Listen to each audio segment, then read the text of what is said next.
Is the bridge when they figure out some sort of a neural interface? So instead of having these extraneous things, instead of having like a fan blowing at you or the ground moves a little bit, have everything happen inside your head. Well, in terms of neural interfaces, there are two approaches to the problem, roughly, right? There's the kind of jack it into your brain neural interface, and then there's the wrist-based neural interface thing that we showed you for Orion, the smart glasses. Yeah. And I would guess that I think it's going to be a while before we're really widely deploying anything that jacks into your brain. I think that there are a lot of people who don't want to be the early adopters of that technology. You want to wait until that's pretty mature before you get that. I mean, that's basically going to get started in medical use cases, right? So if someone loses sensation part of their body, and now you have the ability to fix that. Like the first Neuralink patient. Yeah. So I think you'll basically start with people who have pretty severe conditions, who the upside is very significant before you start jacking people in to play games better, right? Right. But a wrist-based thing, that's something, people wear stuff on their wrist all the time, right? So, and what we basically found there, that doesn't do input to you, but it's good for giving you the ability to control a computer, because basically you have all these extra neurons that go from your brain to controlling your hand. Your hand is super complicated, and there's actually all these extra pathways because for a bunch of reasons. Neuroplasticity, in case you lose the ability to use one, they want to be able to have others. So you want the redundancy because being able to use your hand is super important.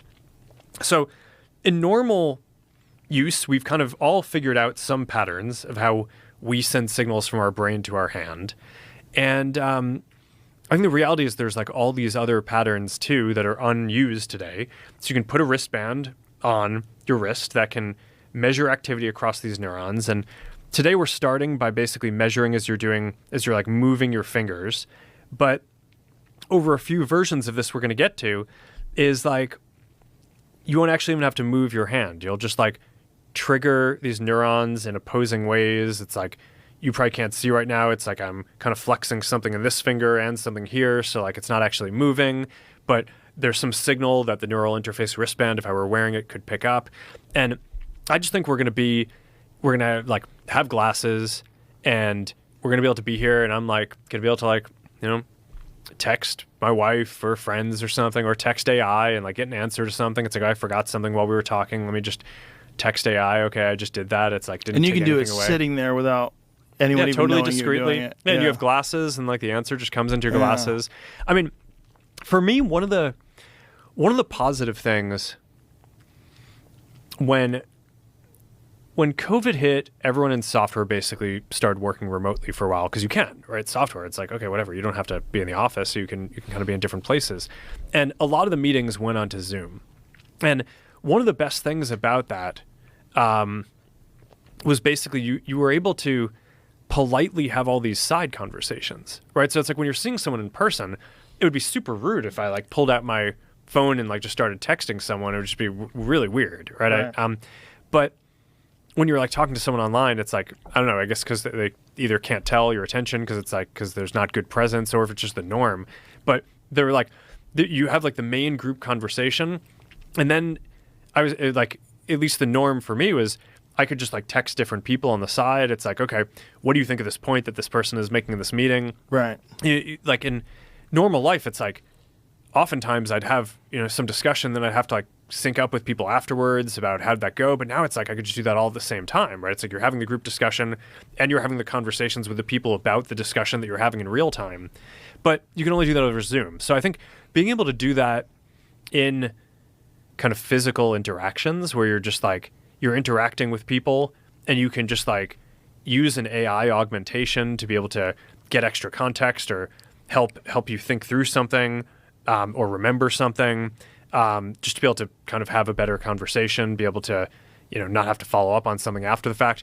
I think it's going to be super useful for all these different things.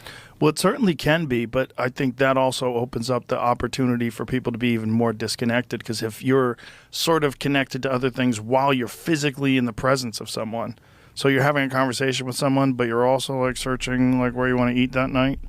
You know, like because people are going to use it for that as well. Yeah, you know, I actually think it'll be a lot better on that because Really? right now, because I mean, right now we have our phones, but we're like, you know, it's like it takes you away from like the physical environment around you. Mm-hmm. You're kind of like sucked into this little screen. I think now in the future, our computing platform, as it becomes more of like a glasses or eventually contact lens form factor, is you're going to actually the internet is going to get overlaid on the physical world. So it's not like we have the physical world and now I have all my digital stuff through this tiny little window. In the future, it'll be, okay, all my attention goes to the world. The world consists of physical things and virtual things that are overlaid on it. Mm-hmm. You know, so if we wanted to, you know, play poker or something, you know, it's you know, we could have a physical deck of cards, or we could just have a virtual kind of hologram deck of cards and snap your hands. Here's the deck of cards, and like our friend who can't be here physically, like he's here as a hologram, but he can play with the kind of digital deck of cards. Also, I think, you know, let's say you're like doing something at work, you're working on a project.